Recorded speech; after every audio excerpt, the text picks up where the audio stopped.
everyone, and welcome back to Two Show Day. I'm your host, Diana Shabai Booker, and my guest today is a musician and a music director, and one of my favorite people I've met since moving to Schenectady probably. Please welcome Jess FitzSisti. Hi, Jess. Hi, that's me. Thank you for being here today. I was like, what more are you gonna list? Like, you're like musician, music director. I was like, Italian. I was like ready to be like Long Islander, yes. Crazy individual, squishmallow collector. Like, I was ready to like list all of the above. Yes. All of the above. Letter D, all of the above. That's me.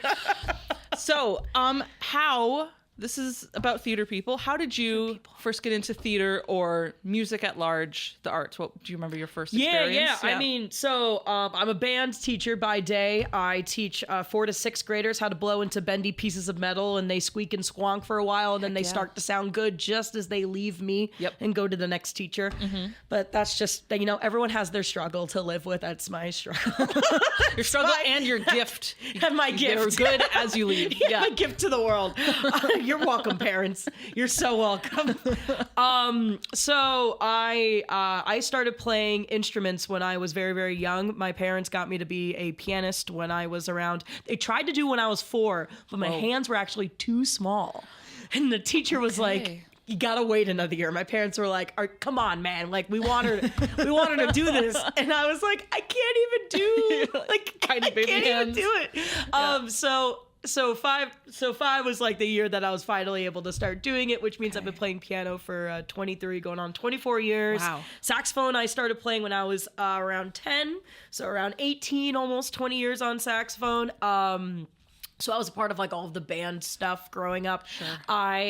Because I was a pianist though, I started to branch out and do like gigs. Like, so when I was 10, I took my very first gig, which was playing piano for a production of Annie at Riverhead Faculty Community Theater. Wow. If you don't know, Riverhead, little shit town. You gotta drive all the way on Long Island to the Long Island Expressway ends. And that shit farm town, that's where I grew up. Any of you know, if any of you say you know what Riverhead is, you're lying. Anyway.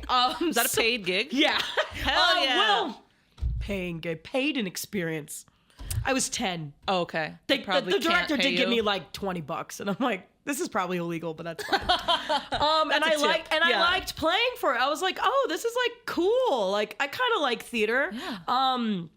And then I did a Latin play. Okay. When I was in, I have to explain this. So very quickly, my Latin program, every year we would put on like this big banquet. Like, everyone would wear togas. We would do and then the kids of like the grade ahead would write a play about like a Greek myth, and we would put it on, and you would have to audition for it and everything. So me and my best friend, as 2 7th graders, we like beat out everybody for like the main 2 narrators, and we were narrators for both years because we were that good. Oh, wow. Reputation. But we loved doing that, and so that was like how I took my love of music and then got my love of theater. And then when I entered high school, I was like, I guess I'm gonna try this theater thing called Blue Masks, which is the theater club at Riverhead High School, which is now very well funded. It was not when I was there. Very well funded now, which I'm very, very grateful for. And that's how I kind of like got into theater. I'm the only one in my family that's like the theater person. Oh, okay. Yeah, no, like I'll put on show tunes in the car, and my mom or my father or whoever is like, can we listen to Jimi Hendrix or Billy Joel or the Eagles or something? And I'm like, all right. Huge Beatles fan though, by the way, and Green Day. But yeah, so that's how I kind of like got into theater. I just tried different things, but I've always been very musical as a kid. So being able now to like music direct shows as of very recently. Right now, if you, I'm going to look at this camera. I'm looking at you, Michael Camello. So I'm music directing Fort Salem's production of Sweeney Todd, which fellow listeners would know that Michael Camello came on here and talked about Sweeney Todd. What the hell, Mike? I love that this podcast has beef now. Yeah.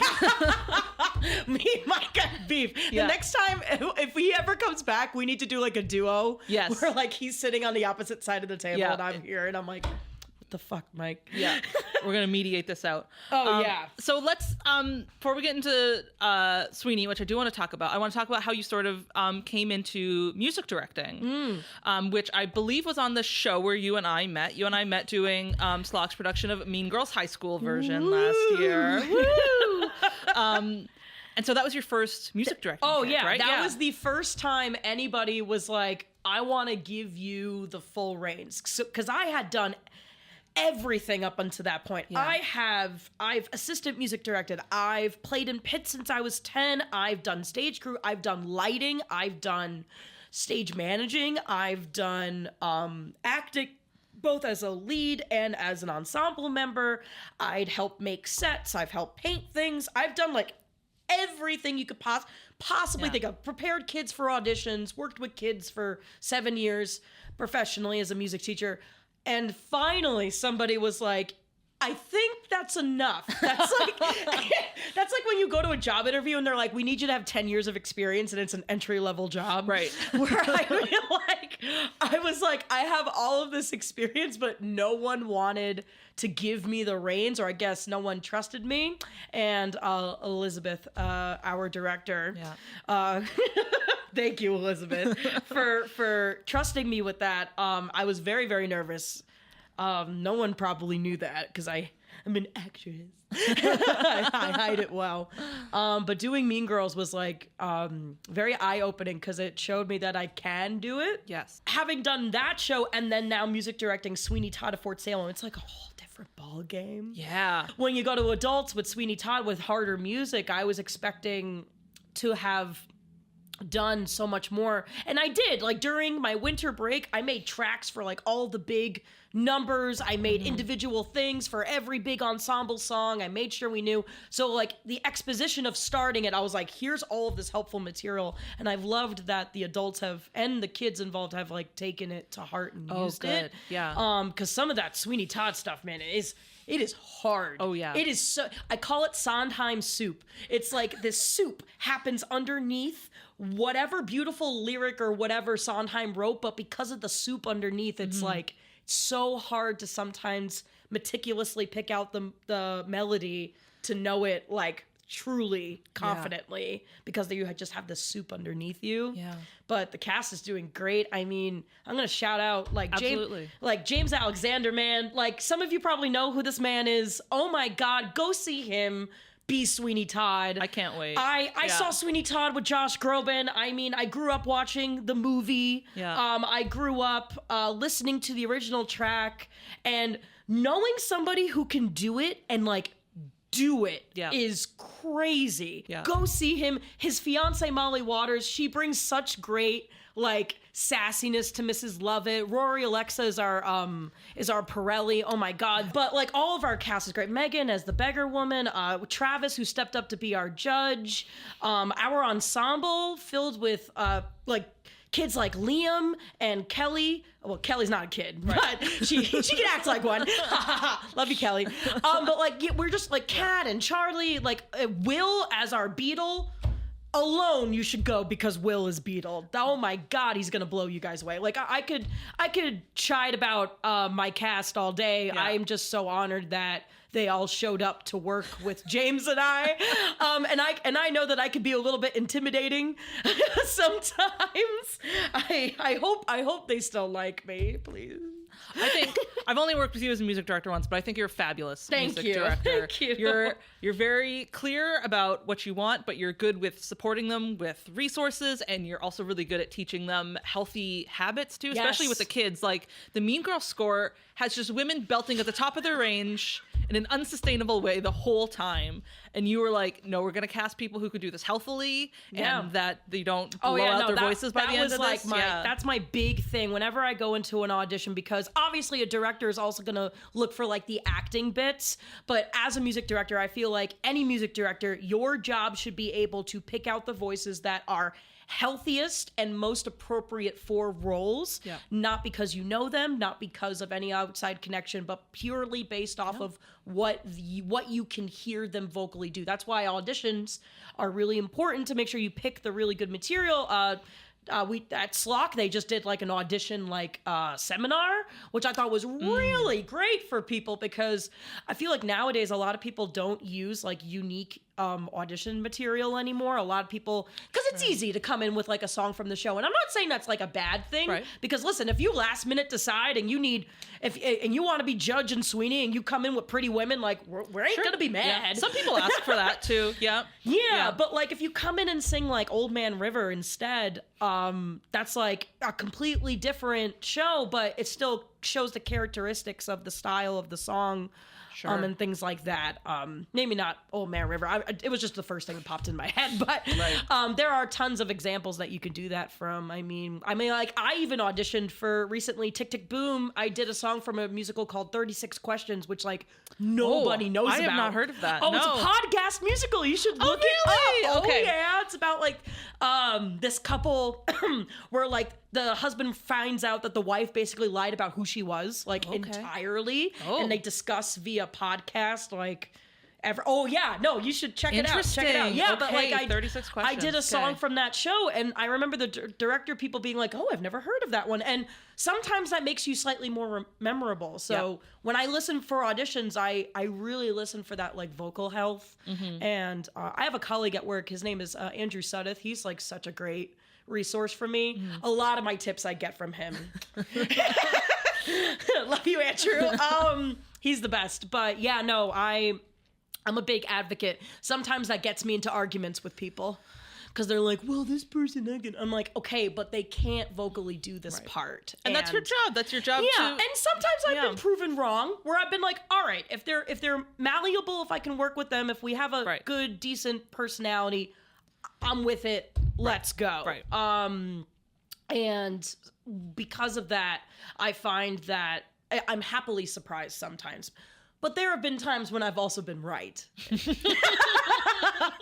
I don't say I told you so. Right. But there are times I'm right. Yeah.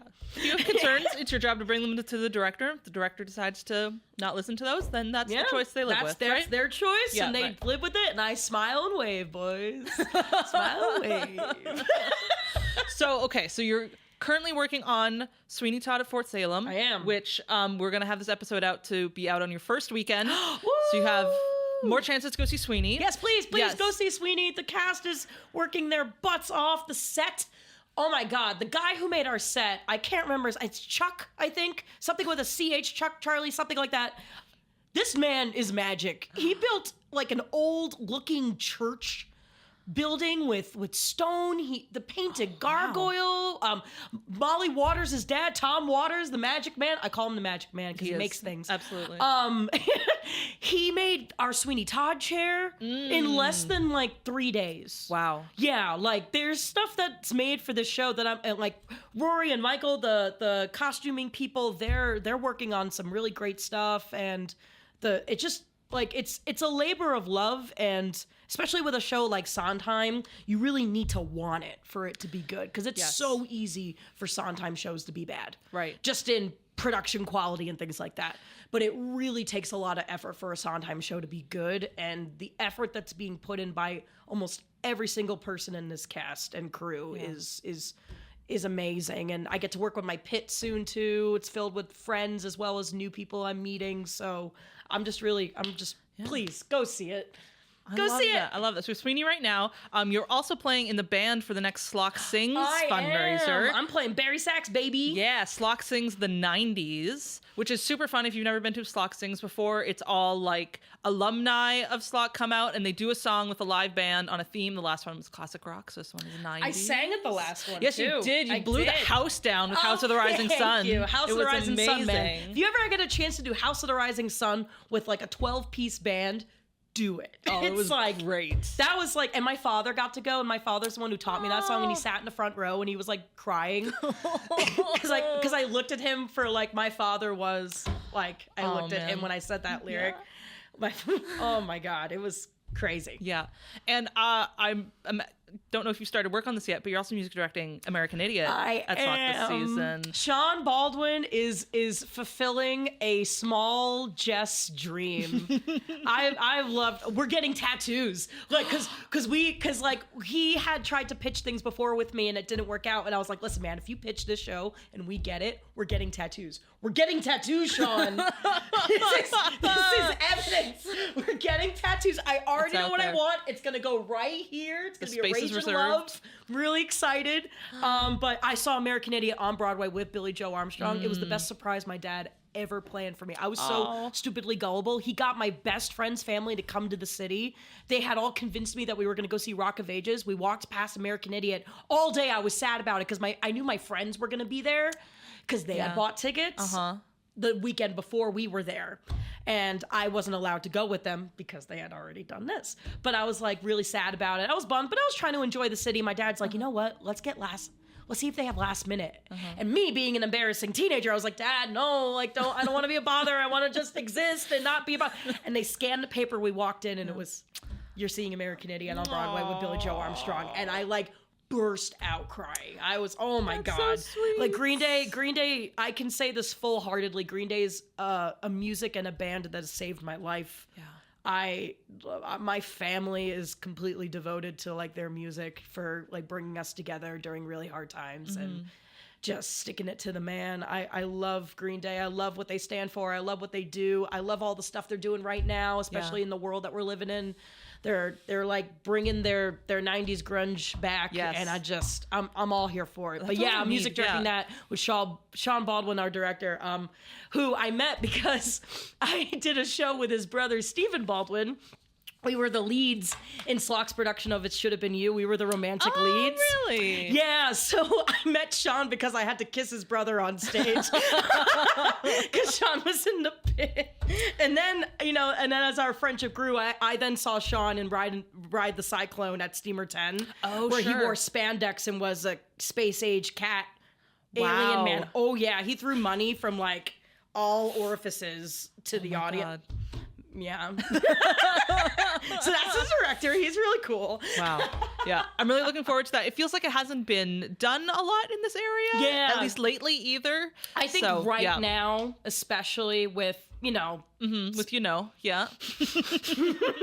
with certain things, I feel like now more than ever, the anthem that American Idiot is so relatable, I feel like now to a whole new generation and it's like, and that project is like Billy Joe Armstrong's like that's his magnum opus. Like that's a project he loves. So I really hope that I can actually get in touch with them. Their PR people via Instagram. I would love to get them to say something. I'm actually doing Brain Stew right now with my 6th grade band, and they are loving it. That is so fun. They rock this. I've recorded them. I've already drafted like an Instagram message I want to send to be like, hey man, like I've loved you since I was a kid. We're doing Green Day. I'm a teacher. Aww. So, but yeah, no, please. Sean and I are so excited to bring that show to the Schenectady area. There is a theater that's doing it, like Upstate something or whatever. They're doing it in the summer,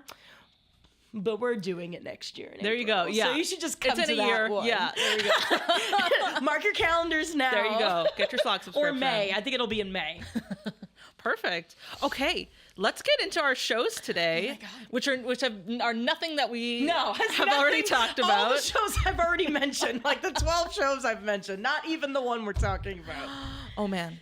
I'm so excited about your show because until you mentioned it, I had never seen it or heard it before, and now I'm a fan. I am your god. You,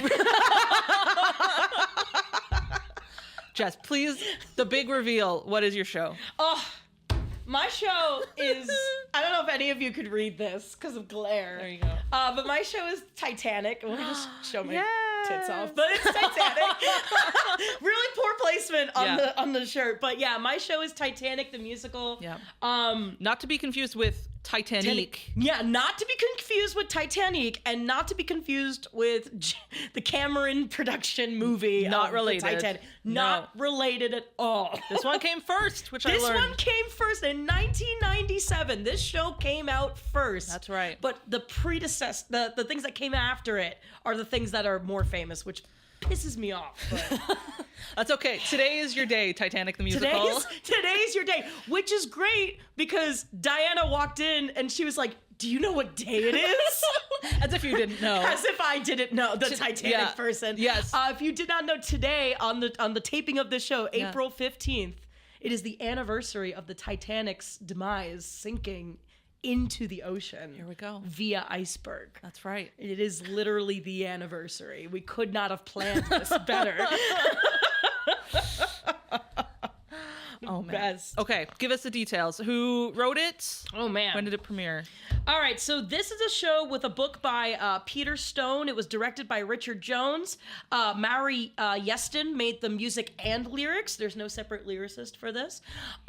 This show premiered April 23rd, 1997. I'm really sad it didn't premiere on the day, but we know what that does mean. Previews. That previews were happening around the anniversary of the sinking. To have been there, that would be really cool. Oh, yeah. God. I would have been one, but I would have been a baby that nobody would want in the theater. Jesus Christ. Nobody would want that. A crying child. But it closed March 28th in 1999. So it had 804 performances before it closed. Not bad. Better than some other shows. I mean, shows right now are closing with only Swept Away, a show that I loved about another sinking. Yeah. I really like sinking ships. I really like tragedy. But Swept Away closed only after doing like a handful of performances. Yeah. They were only on for like from November to the end of December. I was that gonna was say maybe it. a couple months. Yeah. Yeah. The weekend I actually went to that. They extended it because so many people came out. They extended it for another 2 weeks. I got to meet the whole cast. They're great. But yeah, so this show lasted for at least a year and some change, which is great. They had a tour literally the year when it closed. So in 1999, they then did a U.S. tour. It won 5 Tonys, and it was up against Jekyll and Hyde that year. Yeah, this is why I was like, how come I've never heard of this before? It won Best Book, it won Best Musical, Best Score, Best Scenic Design, and Best Orchestrations, which is crazy because if you don't know, John Tunick was the guy who did the orchestrations for this. And that, if you do not know who John Tunick is, he's a huge name in orchestrations. Yep. He's orchestrated Company and tons of Sondheim shows. He was a friend of Sondheim. He did all of that for this show. It was also nominated for a Grammy. It didn't win that year. I don't know what won it against it. I for some reason I couldn't find that information, but it was nominated for a Grammy. It had a tour. Then 17 years later, they did a one-night performance with like most of the original Broadway cast. Then in London in 2023, they did a tour and a production. They recorded it. It's available if you have Broadway HD. Yes. I know it's another subscription service, but like do the free trial, watch this musical, then quit it because this musical is worth it. This musical is worth it. It is. If you are a huge fan of like Les Mis and just those big belty, almost operatic-y numbers with a little bit of jazz, a little bit of like that sweet ballad stuff, but also like historical context. Yes. Like in my notes, I likened it to Ragtime. Yes, Ragtime's another very great similar. example. Yeah. Oh yeah, just like sort of there's different characters that you sort of bounce between what they're doing, and I really like that they have representation from like sort of all levels of the ship, right? All of the you go classes. From you have captain and the owner all the way down to Barrett, who plays one of the stokers at the bottom of the ship. Yeah. And then in 2024, in June, they did a limited encore performance, a concert staging of Titanic the musical. And I was there! And it was so crazy because that was the year that I discovered this musical. Which is crazy to me because I've loved the Titanic tragedy since I was like a kid. Yes. Like I've been obsessed with all of the like reasons why it went down, what could have saved it, how many people perished, what the schematics were, like, of the ship in general, like who stayed where, and all of that. And the fact that I didn't discover this musical until last year was crazy. And I discovered it with my friend Robert Ackerman, who's a percussionist in the area. Hire him. He's great.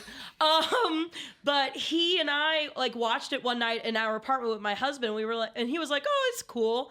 I secretly fell in love with it. I was like, "Oh yeah, that was cool." Fine. My husband could tell you, I literally watched it the next week. Every night I came home, I just put that on and I was watching it again. Oh, man. So then when we saw the promo for, like, it's gonna come to the New York City Center, we were like, we have to We're go. going, yeah. So me and Robert went because we were the two who discovered it together, and it was amazing. And we'll talk about the reasons why, because the cast for that. Yes. Oh my God.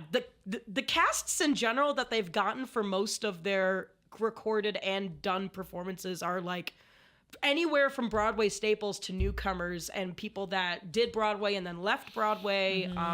Some people that actually later worked on Wicked, like the original Dr. Dillamond was in the original production of this show, and a few other people. It's crazy. Yeah. They're all connected. But yeah, this show's great.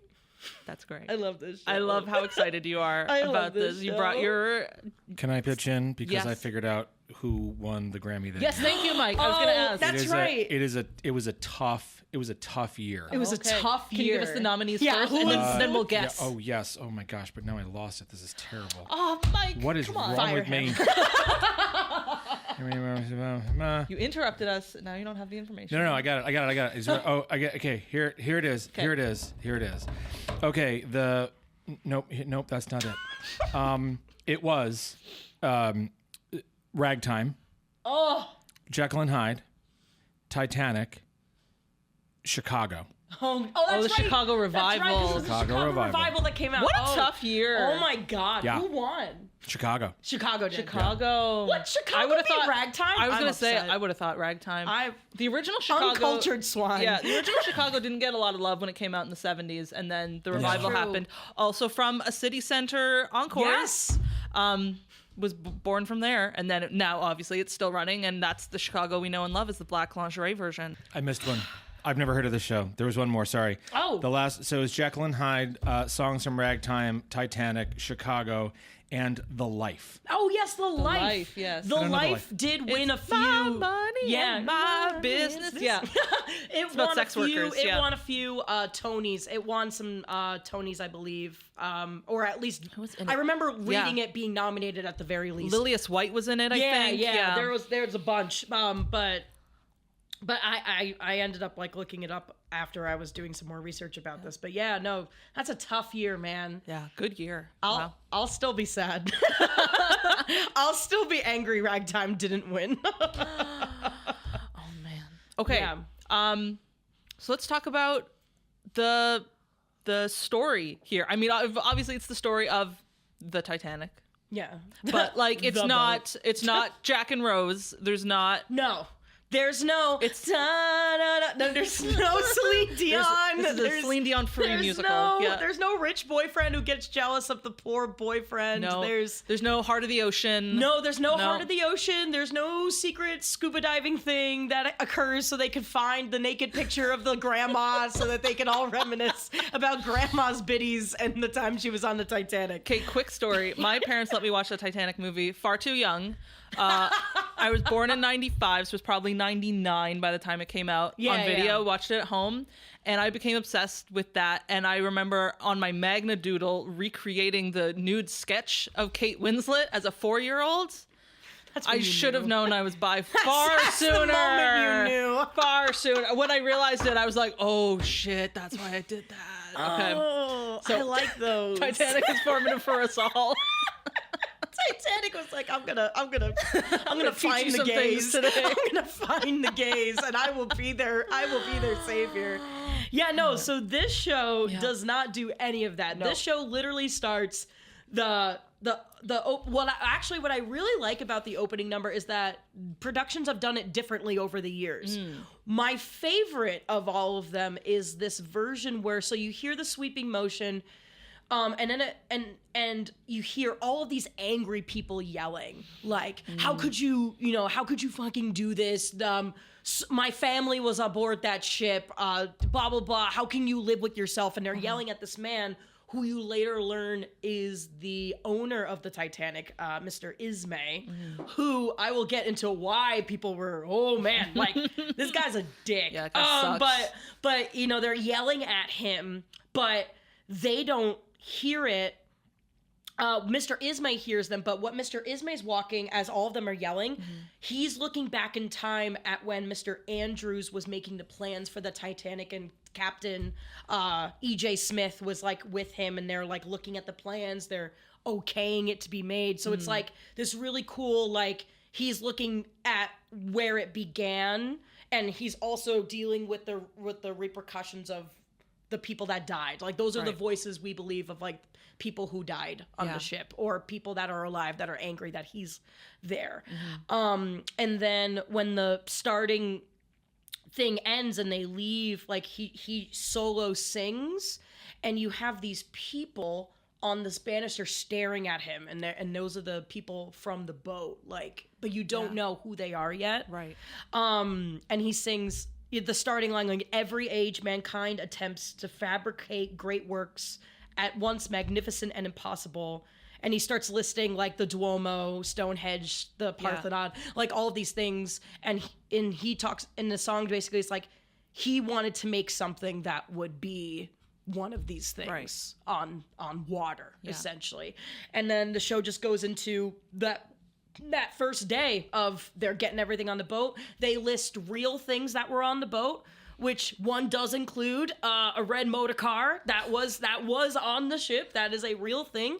That goes through all of, like, the plates, the oranges. You see all the people getting their papers. So that's a real stat when he says, like, 36,000 oranges. Oh yeah, no, those are all real facts. Like, those are like 14,000 crystallized, blah blah blah blah blah, Titanic, and like, I love all that. these things. The guy's just listing it and he keeps saying Titanic at the end. Oh yeah, because the bellboys were like children. They were 14-year-old bellboys. He's that are just like, so amazed that's their first job. They're like, oh my god, I get to work on the biggest ship that's ever been made. Yeah. I'm so, because no ship at that point had ever been this big, had ever been this elaborate, had ever had all of the accoutrement that it came with, all of the publicity that it came with, and because, like, at that time, there really weren't, like, movie quote unquote celebrities, but the rich people, they were the celebrities. So this was like a celebrity cruise almost at the same time. Right. Because as the story goes on, I'll get into, like, there's a second class passenger who they give her a plot line where, like, she wants to be with the first class passengers, and her whole thing is, like, she wants her husband to work harder so that they could be rich like them and all of these things, and she wants him to want more, essentially. But yeah, you just follow the opening thing. You follow all the people getting on the boat, from stokers to crew to captains to the third class, second class, and then first class. And at the end, it's all of them waving goodbye. And there's one part that they do that I think is really special, is that they have this, after everybody leaves, the boat has set sail. This one guy, because you watched it, the one guy goes up and he's like, wait, you can't leave without me. I can't believe it. I'm going to be the laughing stock because I missed going on the Titanic. It's the story of my life. And it's like, that's real though. There were people that, like, were supposed to get on that boat and didn't. It's very similar to how people talk about, like, 9/11 too, where they're like, they were supposed to go to work that day, or they were late because of this. Plane. Yeah, supposed to be on that plane or whatever. And but yeah, there were people that were supposed to be on the Titanic and then didn't. Yeah. And then, lucky them, I know. Yeah, in the moment they're thinking, like, I've missed the opportunity of a lifetime, but it's actually the opposite. And so the show goes on, and, like, what I really like about the show is that, like, it's very, like, calm. Like, there's no real plot. Once you set sail, you're just following people on a boat. Obviously, everybody with the context who has historical knowledge knows what happens, but it's very, like, you're just like reading different chapters and different perspectives of the different people. You have a song that's sung by the stokers, all the immigrant people that were escaping coal mines to now work on boats that now they shovel coal. It's a little bit of a sad song of them trying to escape, but it doesn't happen. And then you go to, like, the second class people, they want to be ladies' maids, they want to be storekeepers, they want to they want to be song. constables, and like it's that song Ladies' Maid where they all sing about what they want to be. It's like so heartfelt but also tragic because I know a lot of the third class and some second class people, well, mostly it's third class, and you're like almost 90% of you are gonna die. It's just like what they want to do is be a governess or a seamstress, and it's like this is their big dream in America is to do these it's like shitty imagine jobs. If Ellis, like one of Ellis Island's first ships, like sunk and all those people like died 20 miles from land. Like it's Ellis Island is in the third class of this ship essentially.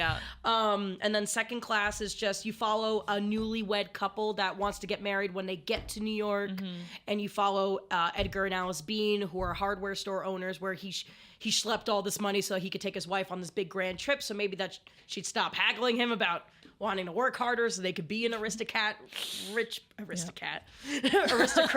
person. And then you get to first class and you follow like all the rich people eating fancy dinner, and Mr.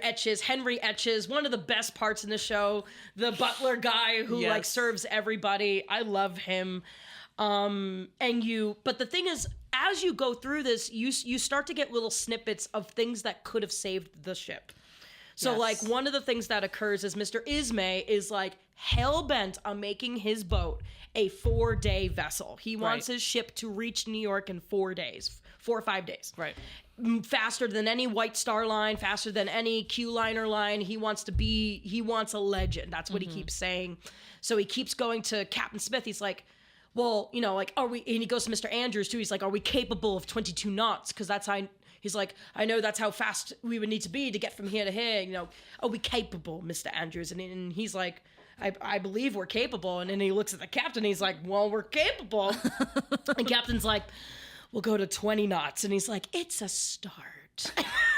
So like throughout the show, like Ismay is constantly on the bridge telling Captain Smith, like, I want to go 22 knots, 23, 24 knots. Right. Like at the time they crashed, they were actually going 22, 23 knots, which is approximately 26 miles per hour when they hit the iceberg. That happens. Captain Smith, to try to make the voyage faster, takes a northern line, which all of the other sea people are like, isn't it a little early in the season? Right. Won't there be more icebergs? And he's like, well, no. It's April. We'll be fine.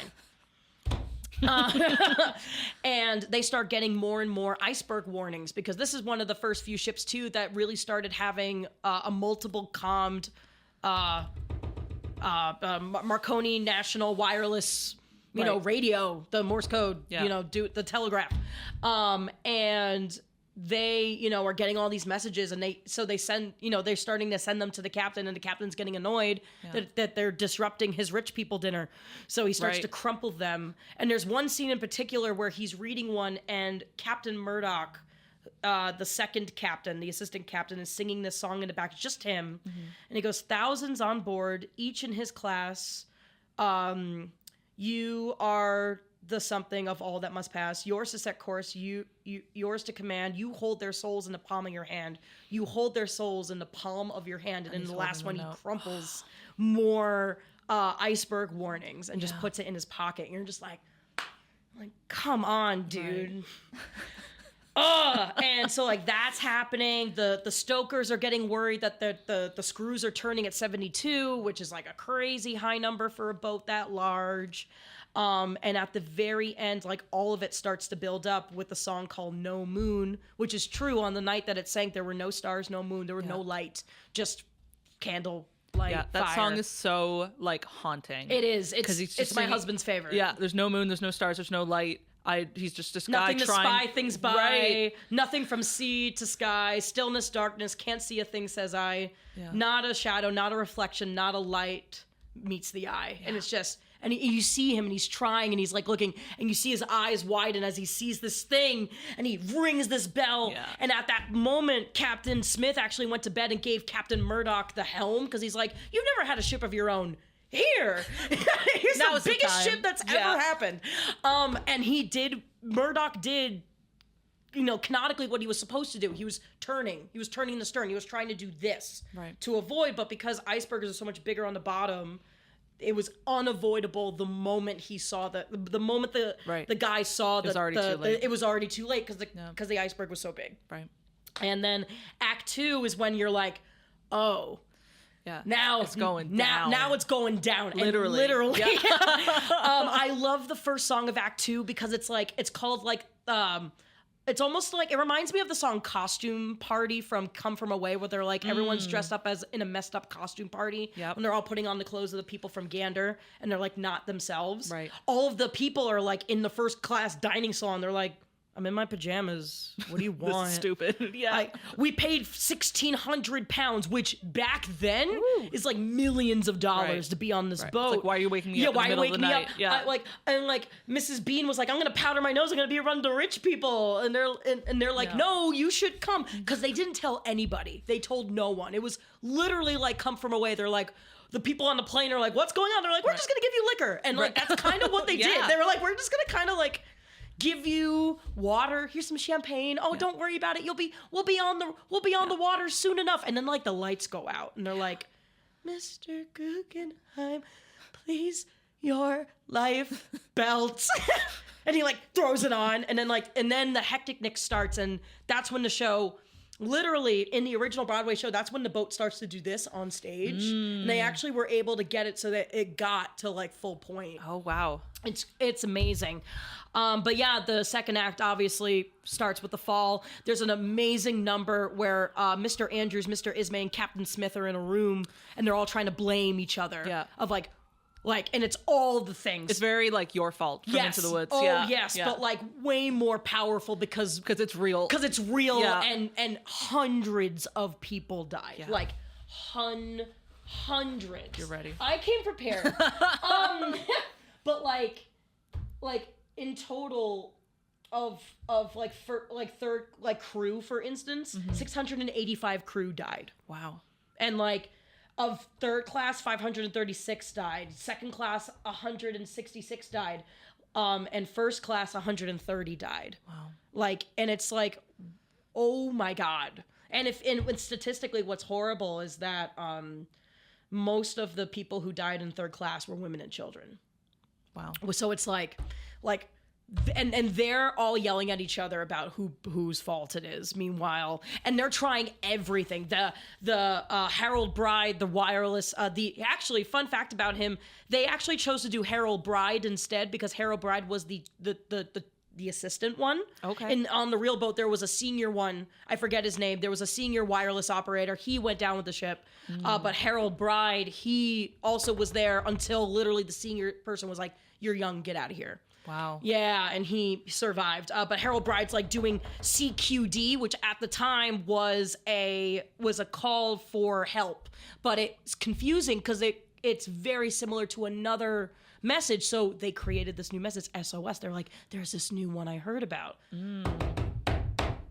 Let's do SOS. And what's really great about that is that rhythm is used in the music throughout the whole Act 1 to like foreshadow that you hear it literally at the end of No More. You hear da da da da da da da da da da da. That's SOS. Okay, I gotta go back and listen again. Oh my God. Oh, I know, it blew my mind when I first realized. I was like, oh my God. One of my favorite moments in the show is when Harold and I want to say it's Bartlett have this number together. God. The proposal, The Night Was Alive. That's the best song in the whole show. When Bartlett is like, I need to transmit this message to this girl I love in London, and he's like, that'll be £4, and he's like, that's more than I get paid for this entire voyage. And he's like, just kidding, you get staff discount, which is free. And then he's just sitting there tapping as this man is professing this love to this woman he wants to marry, and then Bride breaks into an equally romantic number about how much he loves transmitting messages. He's like, the night was alive with 1,000 voices, and Barrett's like, marry me, and it's like, oh my God, this, and the mixture of it too is beautiful. It's a beautiful song, but because it's so earnest, it also makes it hilarious that it's like the equal amount of love for these two things. Oh, I love how geeky Harold Bride is. I hope he was like that in real life. Because obviously the personalities of them, that was up to, that was up to the writers. That was up to Richard, the director, being like, whoa, we'll make him a nerd. Yeah, but it's like, there's those moments that I think are funny. And also, like, at least the Broadway HD one, ends with this giant like tapestry yes, comes a down. list, and it's real. I looked it up. They had really? the real, and I mean like I have it too in here, but like the real newspaper clipping of like all of the listed names, because that's how people found out if their family members died. They literally would get like a newspaper that looked like this. Fun fact. It looks like this, and literally it's like just listed names. Oh, yeah. And what's crazy is if you look, it's like Mrs. James, last name not received. Oh. So it's like, you know, Miss Phyllis, last name not received. Mrs. Jacob P, word missed. Like, and what sucks is that when you look at it, it's like the rich people are the ones that were remembered.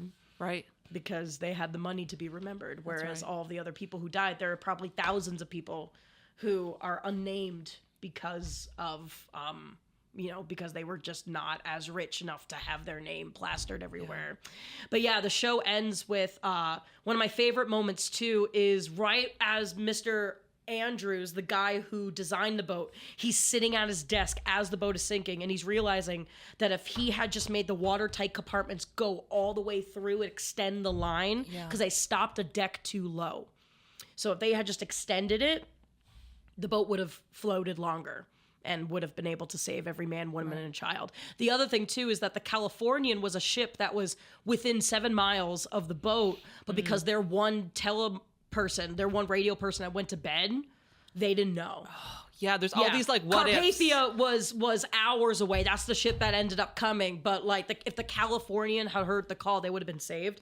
Yeah. But yeah, as Mr. Andrews is writing this down on this big blueprint, and then the ship, he holds on to the ship a very last breath, and he sings the lyrics of this song that was sung earlier called Autumn. And the reason why that is so interesting, so many people think that the real hymn that was sung or played by the musicians, which is true, the musicians played till the end.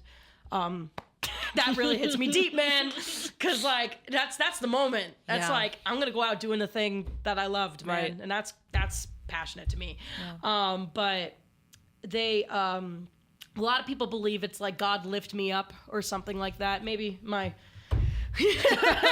maybe our friend in the back can look off the top of my head. It's a nearer my God to thee. Thank you. I knew Catholic it. boy. But here's the crazy thing. It's not. There is also speculation. I'm heartbroken. You're heartbroken. Well, here's the thing. So it's a 50-50. Some people believe that it was, near my God to thee, but some people believe it was this tune called Autumn. Okay. And it's literally, I have the sheet music right here, because this little book, printed by a guy in Schenectady, by the way, it's printed by a guy, John P. Papp, Historical Publications in Schenectady. He does a bunch of things. He did one on the Titanic. I brought this to the show because I'm a nerd. But I think it's really cool that the composer, Mari Yestin, chose to write a song, not the same words at all or the melody, but made a song called Autumn, and that was the last song that Andrew sings before he dies, as like a little Easter egg to people that are like, no, like this was the tune. It was this tune called Autumn, written in 87 D. Like, amazing. Like, that's so cool to me that the composer was like, no, we're gonna do that. And the lyrics to this version, like, God of mercy and compassion, look with pity on my pain, hear a mournful broken spirit, prostrate at thy feet complain. Many are my foes and mighty, strength to conquer I have none.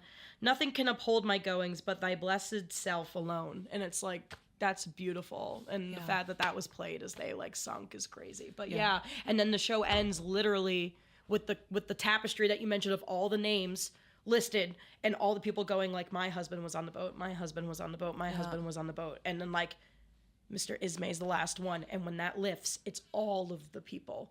It's both the victims on the bottom floor that died and all of the people that now live with the fact that their loved ones are gone, staring at him, singing back at him at every inch mankind attempts to fabricate great works as a way to be like, yeah.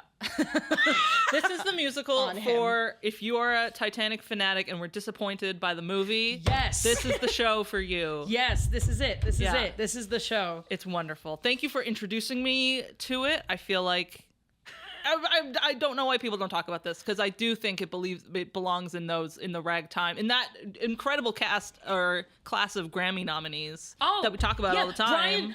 Brian Darcy James was in the original cast recording. He plays Barrett. Fantastic. All right, y'all gonna come at me for this, but in the New York City Center production, Barrett was played by Ramin Karimloo. Yeah. We love Ramin Karimloo. Whatever. I love a himbo. I don't know if he's stupid, but I get that vibe. It's fine. I love him. But like, he played Barrett, and the guy who played Chip, he played Mr. Strauss, which were two real people on the boat. Mr. and Mrs. Strauss. They were the owners of Macy's department store outright. Right. Him and his brother, and he was a politician to one of the presidents of the United States at the time. And they both died. The wife decided not to go and gave up her seat so she could die with her husband. But what's crazy is that Mr. Strauss in the New York City Center production was played by the original baker for Into the Woods. For Chip Zien. I love him. I got to see him live. Oh, that's very cool. And then Judy Kuhn was his Mrs. Strauss. Oh, that's Pocahontas. That's right. And I was like, this is the biggest day of she was my in life. Fun Home. Yeah, she's done a bunch of stuff. Yeah. Yes, and Chuck Cooper played Captain Smith. Alex Joseph Grayson played Mr. Bride. He was fantastic in the New York City one. And in the London cast, just go watch the Broadway HD one. Yeah, all it's of out them. there. It's so good. There's literally no one in that cast that I'm like, that could have been better. No. Everybody in that cast, to me, in my opinion, is like the reason. And what I love too about the show is that it shows that Mr. Ismay lived. This is a true fact. He stole a kid to get on a lifeboat. To get on a lifeboat. What a and then for bastard. the he was sent to court. Him and like all of these people had to be asked questions. They held a benefit concert for the victims of Titanic, and they like slandered his name. They played like all these beautiful, sad classical pieces by like Grieg and all these Strauss and all these other people. But like he was shamed for the rest of his life. People would like in 1912 newspaper clipping, like literally they wrote. There's like a little cartoon here, and it's like The Lost, and then it's like all of these names that died, and then someone wrote The Survived, and it wrote his name. That's it. Like, wow. Oh, like the owner of the boat, Mr. And Captain Smith, right before the boat sinks, he says, the man said he wanted a legend. Well, he got one. And like, careful what you wish for. Yeah, man, it's crazy. That's great. We have a proctor's tie to the Titanic. We have a proctor's tie? True story.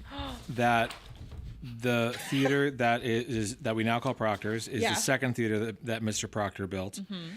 While they were building the first theater, the story goes that they got ahead of schedule, and Mr. Proctor was in London, or he was in the United Kingdom anyway, and got a telegram that he needed to come back because the theater was going to be ready sooner than they thought.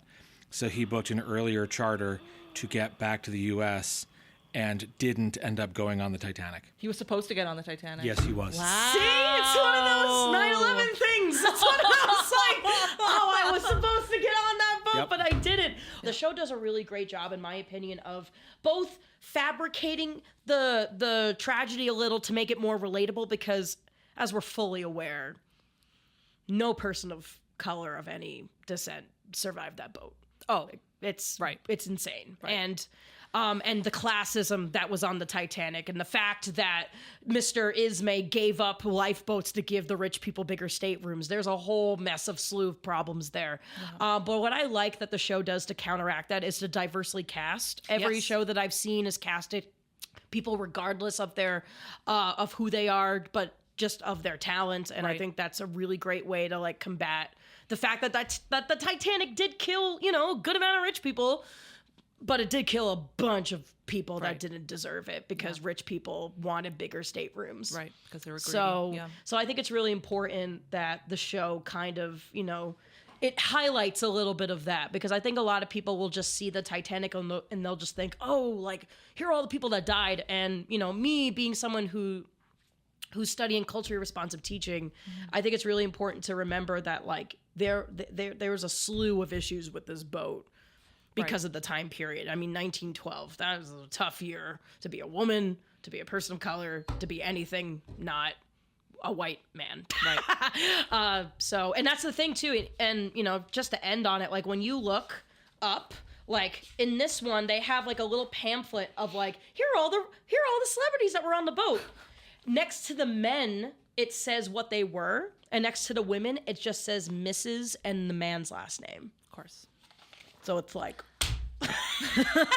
so I like that the show kind of doesn't do that, and it tries to, you Absolutely. know, Really it gives humanizes more, them. you know, Yeah. reality and realness to people that might not have been, you know, like worthy, quote unquote, of my time because I didn't relate to them. But like seeing, like Mrs. Bean in the London recordings play this amazing black female actress, and I connected so much with her and her want to be where the rich people were because her and her husband worked so hard. Right.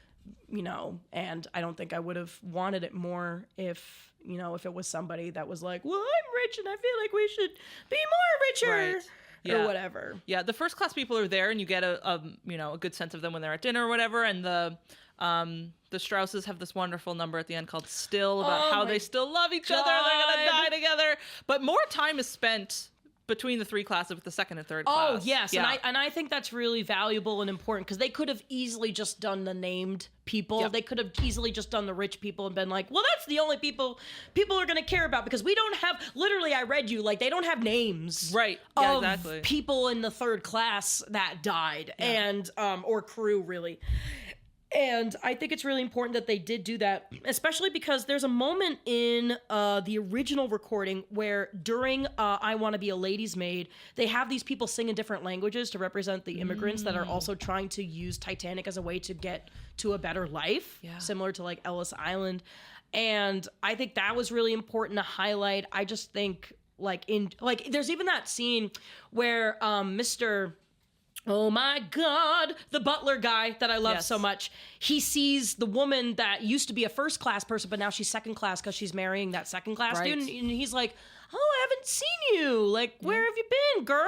And she's like, oh, I'm marrying. Yeah, I'm on my honeymoon. That's why you haven't with seen like me. this dude. And you know, Mr. Bean is like so big on this like class thing that like, you know, that's not for us, Alice. We can't be them. Yeah. So this show could have easily been a dumpster fire of a bunch of different like problems. Yeah. And I think that it tackled some of it by highlighting more third class, second class citizens, by having people of diverse experiences and opportunities play.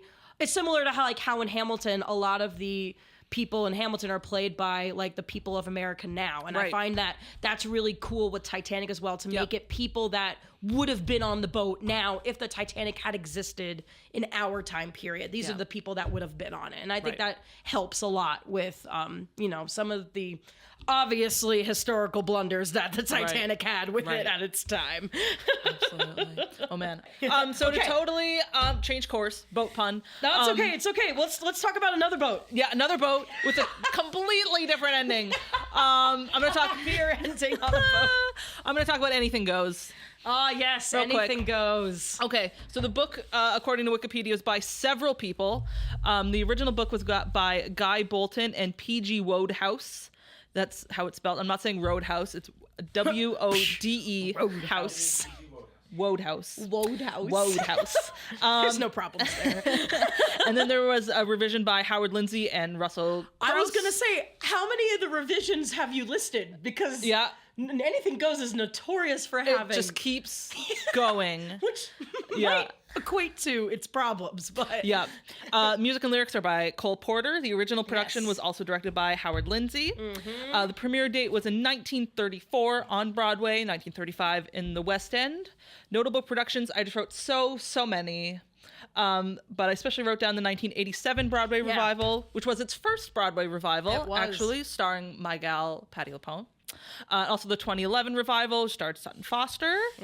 Notable cast members throughout the years, so many. The original Reno Sweeney was Ethel Merman. Yes. Patty Sutton, Leslie Uggams, Elaine Page, Joel Grey has been in it, John Barrowman has been in it. Again, so many notable cast recordings. There are 2 movie versions. There are. And Sutton remounted her version in London a few years ago, and that version is also on Broadway HD. On Broadway HD. Now you have 2 shows you can go watch. You can check them out. One happy boat, one sad boat. Make it a boat double feature, and then double. throw your free trial in the garbage. Okay. Yeah, I mean, it's very...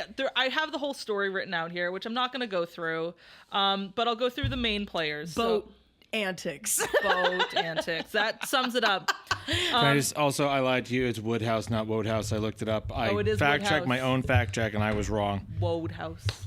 Okay. Woodhouse. Is it Woodhouse? Woodhouse. I thought, is it spelled like wood? It's spelled like Wode, Okay, but it is pronounced wood. Thank you, Mike. Okay, so the players in this show. We should have never given me a camera I and a should have microphone. never. This is going to be a 3-hour podcast. What were now. we thinking?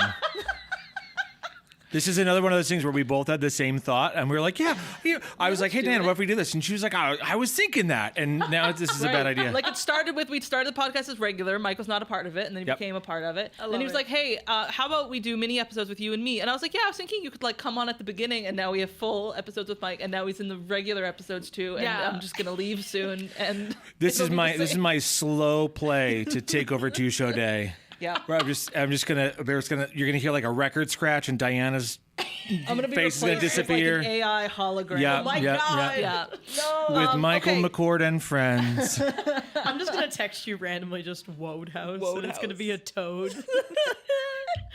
Like in front of a brick house. Oh my God. Okay. So in this story are Reno Sweeney, who is again, this is all copy paste from Wikipedia. This is also fake. Yes, this is not real. This is not a real. This is not a real Pure boat. fictional. No, Pure fake fictional boat. Okay, so Reno Sweeney is a sultry evangelist turned nightclub singer. Billy Crocker is her friend. He is a young Wall Street broker. There's Hope Hardcourt, who is a American debutante, and Billy is in love with Hope. Of course. There's Lord Evelyn Oakley, who is Hope's wealthy and eccentric English fiance. I really like your charades for all of these characters. He has hot pants for you. That's one of his lines. Oh my God. There is Moonface Martin, who is a second-rate gangster. He's known as Public Enemy number 13. His girlfriend is sometimes named Bonnie, sometimes named Irma. Oh, yes. She's there as well. There's Elijah J. Whitney, who goes by Eli. Oh, yes. He's an Ivy League Wall Street banker. He's Billy Crocker's boss. And there's also Hope's mother, Mrs. Evangeline Harcourt. She's there too. So yeah, it is basically boat antics. So we have boat antics. the gangster comes on, and then Billy he has mistaken identity. They think he's Public Enemy number 1, and there's like a whole thing. But he's in love with Hope, but Hope is engaged, and then her fiance falls in love with Reno, and they have a whole thing, and then her mother is like mad that she's not going to be rich because she falls in love with the poor guy who actually really loves her. No, not the poor But then guy. she runs off with Eli at the end, and there's a lot of tap dancing. Yes. Big tap numbers. Blow Gabriel blow, baby. Oh, love Blow Gabriel Blow. I mean, listen, Patti LuPone can do no wrong in my eyes. We all know this. I've started doing deep dives for this podcast, which is a YouTube playlist that has our episode and then just like clips of shows that we talk about. Oh, yeah. So in this deep dive, I have Patty's original and then Patty singing it at home during quarantine. So 40 That's years right, of she did do difference. that. When she's blonde. I love blonde Patty. And then I have the Ethel version and the Sutton Foster version. So you have all the 4 versions of This is Anything one Goes of the you can listen few to. Patti LuPone parts she sang in her prime that I actually like. Are you trying to tell me that Patti LuPone is not in her prime right now? Jessica. Oh, don't call me I will stop this recording right We'll be now. asked to leave. No, listen, man. I have hot takes, but no one ever asks the musicians what their hot takes are. We usually don't get That's a to different spotlight. episode. Listen, if you have a hot takes episode, please have me on. I will piss off so many people. Oh, that's all Mike and I do is hot takes. Can I Yeah. please come on a hot take one? Can we make it happen? I mean, we Can't can't talk shit about Patty though. Well, that's what I was going to say. I cardinal mean, rule Diana, number at this one. point, I'm really good at deleting our recordings. So if she's crossed the line with her attack on Patti LuPone, you just let me know. So this whole episode is done. gone. I'm gonna pour some soda on the switcher or something. It's like that Monty Python thing where like the screen goes black and it's like, sorry, the person in charge of this Yeah. has just been sacked. Yeah. This guest has been sacked. Please enjoy 3 hours of Patty. But yeah, another thing I like about the show, and this can kind of be indicative of other shows of this era, is there's not really any like message or morals. Oh yeah, it's like a very Shakespearean comedy. It ends in marriage, like it's mistaken identity. Ends in like a double marriage. Yes. With nobody dies. Nobody dies. Everything works out. The truth comes out. It's okay. Everyone's happy. You're just in for a good time. Blow, Gabriel, blow. Blow, Gabriel, blow. Yeah, I also put in my notes, I am a slut for tap dancing. Which is true now and forever. My message with that would be, I'm a slut for Cole Porter. Now, my big thing with Anything Goes is there's a song that they give Evelyn Oakley but take away from Reno Sweeney that I don't know if you know. So like Evelyn Oakley in a newer version of the show gets a song called Gypsy and Me. Yes. Which is interesting. But basically just show that like he has wild blood in him that makes him want to not be a proper English dude. There are some crazy race relations things that I chose to brush over. That's okay. But they give him this song because they gave him that song to try to give him more of a character thing, but they replace Reno singing Let's Misbehave. And I love that. I think that's such a better song for that scene. Like, sure. Besides the racial issues a little bit with Gypsy and Me, I think it gives this kind of like little like cute sultry like thing to both of them, and it makes their relationship seem more believable to me, especially because in the beginning of the show it's kind of hinted that Reno also wants him. Yeah, like she's like, why are you so down? Watch me sing this song at a bar. Yeah.